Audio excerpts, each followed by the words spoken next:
If I offered you a friendly wager, will the Big 12 win or not win a national championship in football by 2030? Which side do you want? You are Locked On College Football with Spencer McLaughlin, your daily podcast on all things college football. Part of the Locked On Podcast Network, your team every day. Welcome, everybody, to another episode of Locked On College Football. I'm your host, Spencer McLaughlin. Thank you so much for making this your first listen or your first view every day part of the Locked On Podcast Network, your team every day and your daily source to stay up to date with the biggest stories in the greatest sport on planet Earth. That is college football all year round. Florida State bounce back, maybe a little bit. Is Baylor good? This guy might have thoughts, but I'm not asking him about that. It's Drake 12, everybody, back on the show by popular demand. Yeah, not really, but I brought him back anyway because it's fun sometimes. Which side of that wager do you want, Drake? National title for the Big 12 for the first time since 2005-6 season in the form of the Texas Longhorns. Does somebody buck that trend by 2030? I will give you this. It is much more likely between 2025 and 2035 than it was between 2015 and 2025 or 2010 and 2020, based on how college football has evened itself out. Here's why it will not happen, and there is effectively nothing the Big 12 can do about this. The way the college football playoff format is about to change is going to so heavily favor the SEC and the Big Ten, it will, in essence, cut out the chance the Big 12 or the ACC or anybody else has to win a national championship. That is the one reason that I cannot confirm or confidently say yes, because if we go to this proposed 4-4, 2-2, 1, whatever it's going to be model, what it will do is it will have 4 SEC, 4 Big Ten, and then those 3 at-large bids will most likely be SEC and Big Ten. You could see as many as 6 or 7 from one. Well, but if it's 4-4, 2-2, 1-1, the SEC, ACC automatically get 2 each, and there's only 1 at-large, which we'll just call the Notre Dame slot. Right, we're talking 16, though. There's a possibility of 14, possibly 16. Right. I do think they'll eventually err on the side of 16 because the idea of just 2 teams getting a bye seems a little too funky for even my taste as someone who loves funky stuff.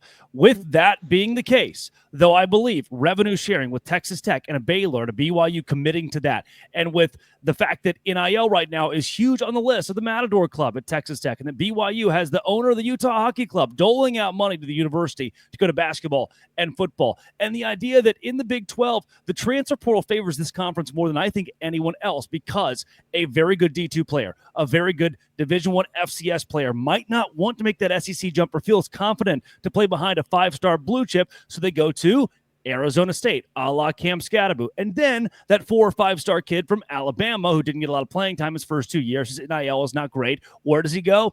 I don't want to go all the way down to the FCS level. I don't want to go to the MAC. I'm going to go to the Big 12. Some blue chip guys are 2 years removed from high school going to our conference. That's going to make the teams better. But when 6 schools from the SEC are in the college football playoff and 2 schools from the Big 12 are there, we're talking a conference that hasn't won a national championship since ever now, like Colorado in the 90s or BYU, like a member of the Big 12 who's still currently in the Big 12 national championship. No, we don't really do that. So why in the next 10 years would that change if 6 SEC schools are there and 2 Big 12 schools are there? I don't know if I cannot confidently say that's going to happen. You forgot to say, I'm Drake Toll and I approve this message, because that was a wonderful dodge. If I was your campaign PR rep or press secretary prepping you, you brought me on the show to prepping you for the debate, I tell you what, I wouldn't have changed a single thing about that answer. I do agree with what you're saying. Of course you agree. You thought that I was going to say something stupid. If the first time I didn't say that BYU is going to win 3 and Tech's going to win 2 and Arizona State's going to win 1. I said something smart. That is a first. I can confirm that is a first for you on this program, and we owe Drake some applause for that remark. But here's what I wonder, Drake, is that Texas team runners up in the SEC a year ago, but went further than anyone else. Just I'll throw that out there. Regular season SEC champions. Regular season SEC champs. Arizona State was 1 play away from beating them. And do we think that's the best Arizona State could ever be? Because, yeah, they brought in some transfers, but they haven't stacked high-level recruiting classes. What if they do? What if BYU is able to stack some classes in there? Because the perception is, well, programs that have recruited at this level, they're just so far ahead of the Big 12. I get that in theory, because in theory it's there, and it has been there for a long time. But to your point about the transfer portal, it's clearly different now. Because there's no way on paper before the season. Can you imagine, Drake, before the 2024 season, going out on the air, your show, my show, whichever show here at the Locked On Network, and saying, yeah, Arizona State can go toe-to-toe with Texas, and at the end of the game we'll be saying ASU should have won. You would have been ripped up and down by every single comment, every pundit that picked it up. You would have been torn to shreds. And yet it happened. So I think there's an element of unpredictability here for the Big 12. But the thing that I can't get my head around, though, while I like that thought for the conference, which team is it? ASU's never recruited at that high a level, and the history tells us that you still have to at some point in time. Like, which teams would you think have the greatest high school recruiting potential that can elevate from what they are right now? High school recruiting potential would be Baylor, Houston, TCU, and UCF, only because of the states and areas they're in. Texas, Lubbock is not Texas when it comes to high school recruiting. If you only took kids from Lubbock, your chances of winning a national championship are 0. If you only took kids from Houston or DFW, that completely flips, or the Austin area as well, if we're talking Baylor. So those are the schools, Orlando, this is also the case for UCF. Those are the schools that high school-wise have the best shot. But are those the schools that have a legit chance to win a national championship in the next 10 years? Not who I would put my money on. I'm putting my money on Arizona State, who, like you said, just got as close as anybody in the Big 12 has since TCU, and TCU got close until they got as far away from any national championship team of all time. I would put a school like BYU there because of their new commitment to football via NIL and money revenue. Let's bring in 4- and 5-star kids. Let's stop winning with 2- and 3-stars from Logan or Ogden that we picked up and turned into all-pro athletes. Let's go do something different. I would have a BYU and Arizona State, maybe a Texas Tech, because, again, the money that's rolling in there as my front runners to win a national championship. It's hard to wrap my head around Kansas State going to a championship game, winning 2 or 3 games in the college football playoff, or Iowa State at this time, because they haven't been there. They haven't done it. They haven't been there. They haven't done it. I think it depends on the path.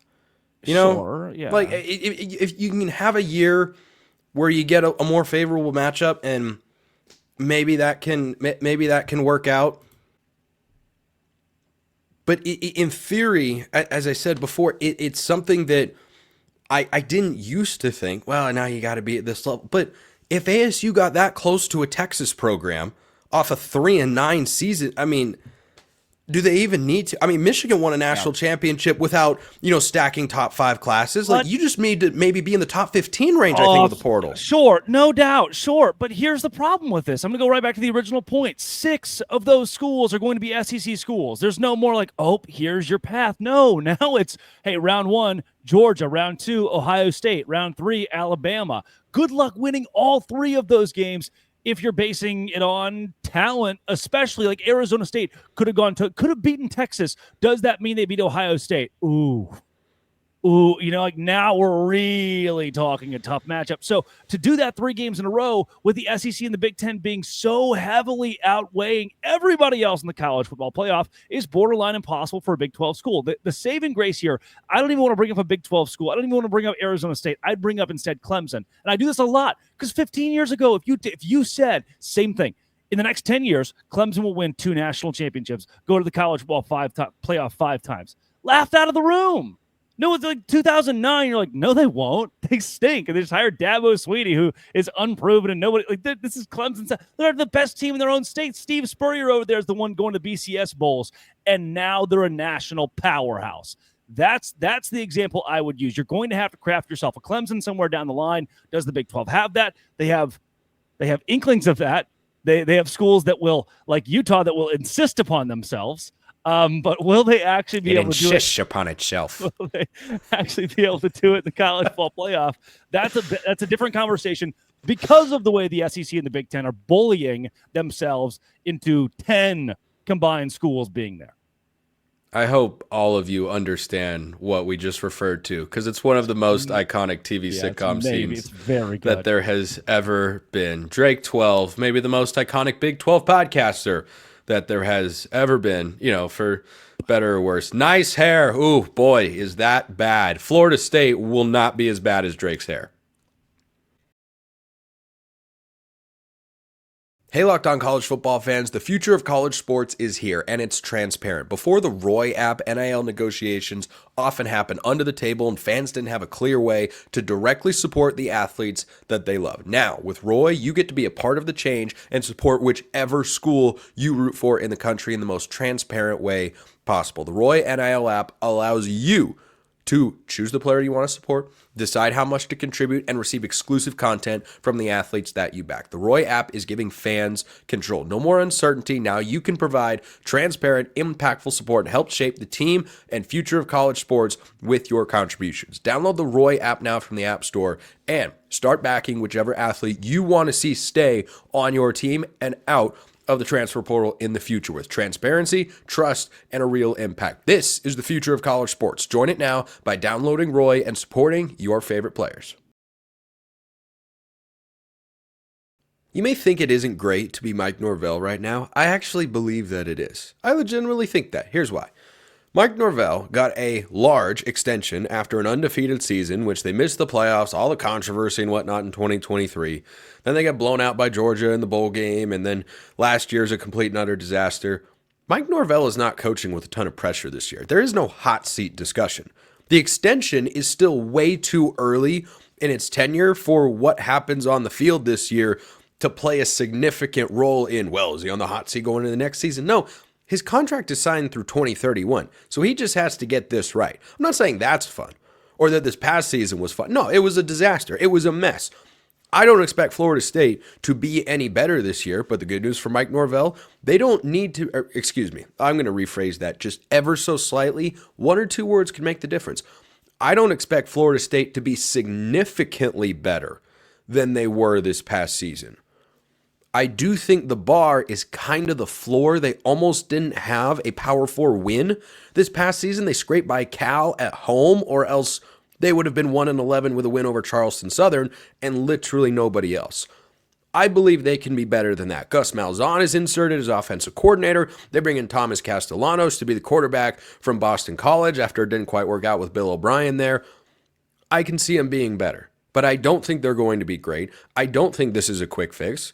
But the good news for Mike Norvell is it doesn't need to be. He doesn't come into this season, my view, with massive expectations or massive pressure. Last season just dumped him off the face of the earth as a football program. And that's happened to Florida State before, but you can build it back up. They've brought in consecutive top 20 high school recruiting classes, back-to-back top 10 transfer portal classes. Now, last year, that didn't work out very well. And so the interesting thing with Florida State is they fly under the radar as a portal-heavy team. When you think portal-heavy, where does your mind go? Colorado first, right? Last 2 years, 95 players have gone to Colorado in the transfer portal. 95 in Deion Sanders' first 2 seasons. That's a lot. That's primarily where the Buffs have built their roster. You think about Indiana or USC and Lincoln Riley's first year. Lots of options. But you don't think about Florida State necessarily. But after the transfer portal class that they brought in last year, which was top 10, not top 5, but top 10, pretty good. That failed spectacularly in every sense of the term.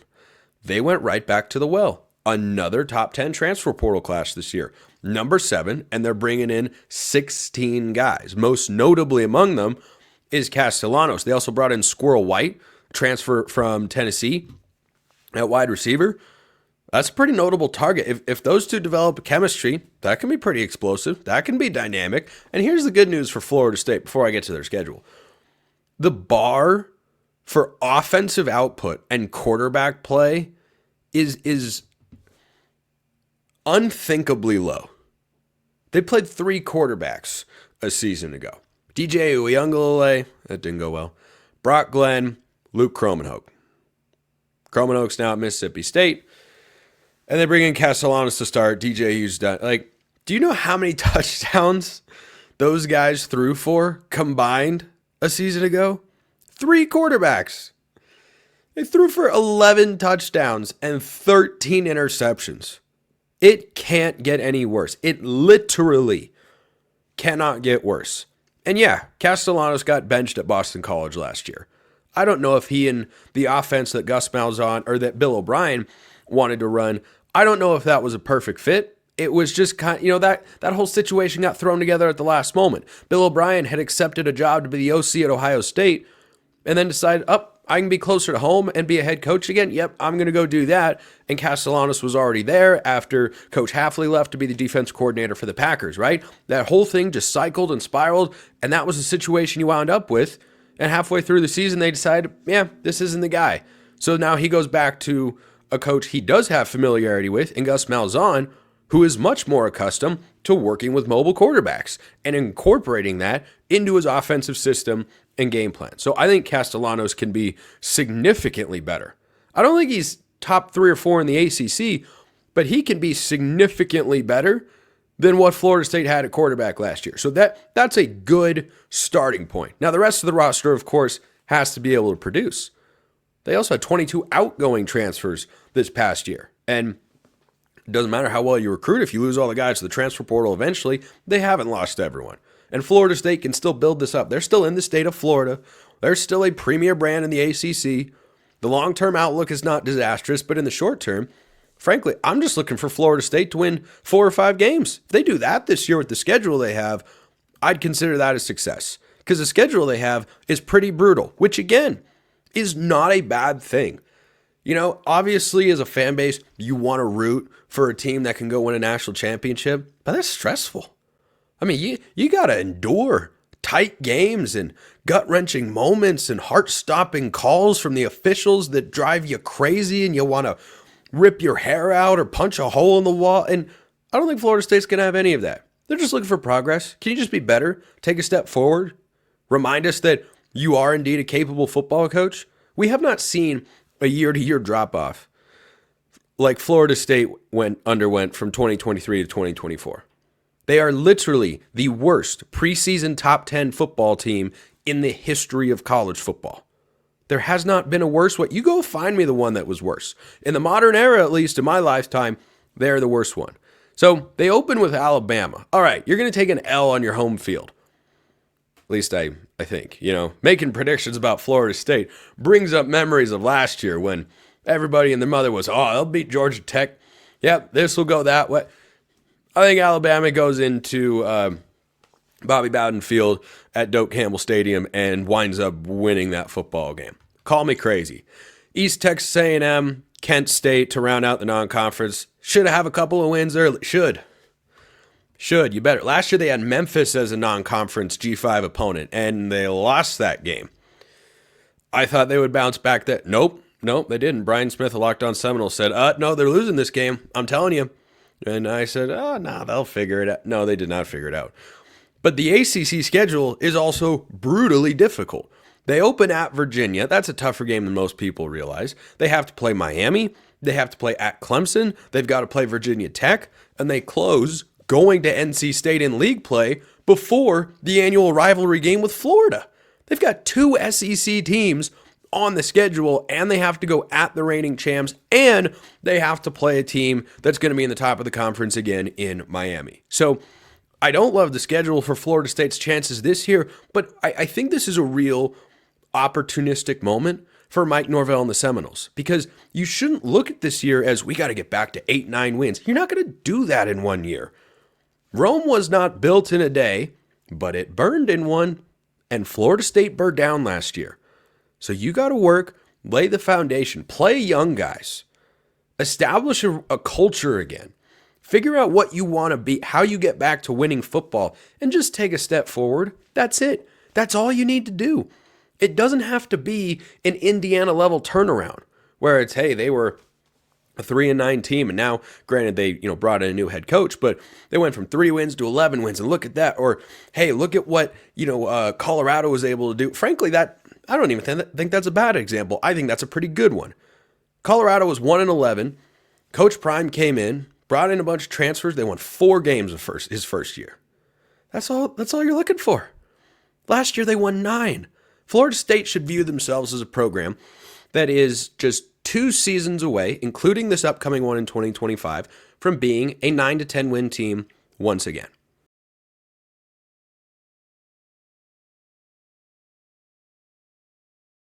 Was it a fluke, or is Baylor actually back? Cam Stewart, Locked On Baylor Bears, joining me here on the show. Let's start with that, Cam. You, me, Drake, everybody except a select few inside of the city of Waco's city limits thought Baylor would stink it up and then fire Dave Aranda, and here we are.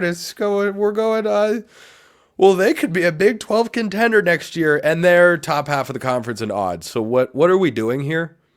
We're getting back, Spencer. That's what we're doing here. We are getting so back. Okay. Look, I understand why some people might have some concerns from the outside about this Baylor team going into this year, because we were also ready to get rid of Dave Aranda. I was ready to get rid of Dave Aranda for sure. But they bring back the most important positions. And it's like people will say, oh, they didn't beat a ranked team last year. And it's like, well, the Big 12 ain't changing. Like, everyone beats up on everybody. They're not going to be playing more than 3 ranked teams in the conference, right? They have some tough ones to start, but like, they bring back Jake Spavital at offensive coordinator, Sawyer Robertson, quarterback, who really fit that. Your top 2 running backs who really fit that offense. And arguably, I thought your 2 most impactful pass catchers, maybe even 3, are all coming back for this year for an offense that was outstanding in the back half of the season that led them to a 6-game winning streak. Defense, it's a different issue. But I think they can get to the Big 12 championship game with the offense they have right now. See, that's a big statement to me. We're going to get to Sawyer Robertson, who might be the most underrated quarterback in the Big 12 going into next year, because he just had a sneaky great season, but no one really noticed because we had preconceived notions about Baylor, which is why this show exists, of course, Cam, to change the narrative, to influence the college football fan base out there. But Baylor's schedule going into next year, I mean, boy. You like that? You like that? You like that? You like that? No, September, Kirk baby? Cousins. I don't like that if I'm a Baylor fan. I love it as a college football fan, but not all records are created equal in college football. And I tell you what, Baylor has the Florida schedule of Big 12 schedules next year. For those who are unfamiliar, I'll just read you the Big 12 teams. I won't mention the 2 Power 4 non-conference opponents who could both be ranked at the end of the season. Their Big 12 schedule has ASU, that just won the conference, Oklahoma State on the road, Kansas State, at TCU, at Cincy and UCF, that's manageable. Then closes with Utah, at Arizona, and Houston, who's going to be much improved. What did Baylor do to tick off Brett Yormark, where he said, here, have the worst schedule I could give you? Hey, I love it. I love it, man. I actually think it's advantageous for him. I think the true ones that we look at in February, Spencer, that are the tough games are at the beginning of the schedule for the most part. The 2 toughest that I see, right? Kansas State, that's a home game. Arizona State, that's a home game. And you've got them within the first 6 weeks of the year. You know how much the committee loves the teams that do well at the end of the season. They don't care about the ones who start out, 6-0, but end 10-2, losing 2 in a row. They don't like that. They like, the 10-2, BYU, the 10-2s that are not created equal. That's a good example. Good example, my folks out in Provo. They like the teams that start out 4-2 and then win 6 in a row. They like those better. So I like having those kind of at the front. Utah, I've come around a little bit on Utah, not to be like odds-on favorite to win the conference, which is what Vegas thinks they are. But I still think Utah can stump some toes. Let's put it that way. And so that towards the end of the season, I don't like. But for the most part, you got some of your biggest games at home. And for Baylor historically and Dave Aranda historically, that's the best you can ask for. By the way, I don't know who this Vegas character is you allude to, but I use FanDuel. Vic Vegas from Bar Rescue. I use FanDuel. Nice. I use FanDuel, America's #1 sportsbook, who have the 2 preseason favorites as Arizona State and Kansas State tied at the top. And Oh, what do you know? Baylor's got both of them on the schedule and others as well. Their non-conference has Auburn at home and at SMU. I don't know what they're thinking with those games, but Thinking they're going to beat both of them and really put the nation on notice. okay, but do you actually think that, or do you just think there is an opportunity to put the nation up? Because if Baylor wins their first 3 non-conference games, let's not forget about the powerhouse that is Samford. The Bulldogs will not be messing around. In September. Yeah. Well, yeah. 100%. Look, with Auburn, I know they had a good portal, really good portal. And everyone loves the recruits they're bringing in. But if we're talking about the players who have played on this team and are coming to the team next year, Baylor's a better team than Auburn. And SMU, who is a team that I really respected through this whole year, not even a road game. They don't have a home field advantage. Okay? So that already you take out a huge part of what FanDuel would put towards SMU. You know, having that home field advantage gives them a couple points. They don't have it. So, yes, I do like Baylor in those games. Okay. I mean, I do like Baylor. Yeah. It's bold. Yeah. You got the BU hat on there. Maybe just so slightly on the bias Still paying side. them, though. Yeah, of course. But let's talk about Sawyer Robertson because, I mean, the numbers from this past year, really good. What exactly was Baylor waiting for in figuring out who the starting quarterback was? Because, boy, once he got in there, suddenly Baylor was the hottest team in the league. The only negative I took at the end of this Baylor season was, but can they actually identify who the right quarterback is? Because, you know, they put their eggs in the Blake Shapen basket a couple years ago, which I think was still probably the right choice at the time. But you significantly downgraded your record-wise the 2 years after going to the Sugar Bowl with Gary Bohannon. And then they picked Taquan Finn over Sawyer Robertson. Sawyer Robertson has never won a quarterback battle at the college level. And yet he was absolutely snubbed for being an all Big 12 player this past year and has the best QBR of any returning quarterback in the nation going into 2025. The kid's an absolute stud. He walks on the field. He puts on his pads and his helmet. And he throws 3 touchdowns in the game. That's all he does. Man, he throws touchdowns. He runs for touchdowns, and he turned this team around. He got the whole team Yeti coolers. He's like the most beloved player in the whole Big 12. I don't know what the hell they were thinking. I felt like Costanza's dad in the Jay Buhner episode. Remember? You don't know what the hell you're doing. That's what I thought about when you saw 2 games. How could you trade Jay Buhner? What are you trading Jay Buhner for? By the way, that relates all because he played at MCC, which is in Waco, so it all comes back. It's all coming up Waco. I don't know why they didn't pick Sawyer Robertson at the beginning, but lest they have to make a decision this year, it has fallen into their lap, and then after that, the succession plan will probably turn towards Walker White. Ironically, coincidentally enough, the Auburn transfer. The Auburn transfer. 4-star guy coming out of high school, top 3 dual threat quarterback in the nation, who was also considering Baylor out of high school. So finally, it feels like there's some sort of succession plan at that position for Baylor. Well, will the Bears be West Virginia or will they be something else this year? Time will only tell. Cam Stewart, Locked On Baylor. Great stuff. Appreciate everyone listening. I will see you next time. And until then, hope you have a wonderful rest of your day.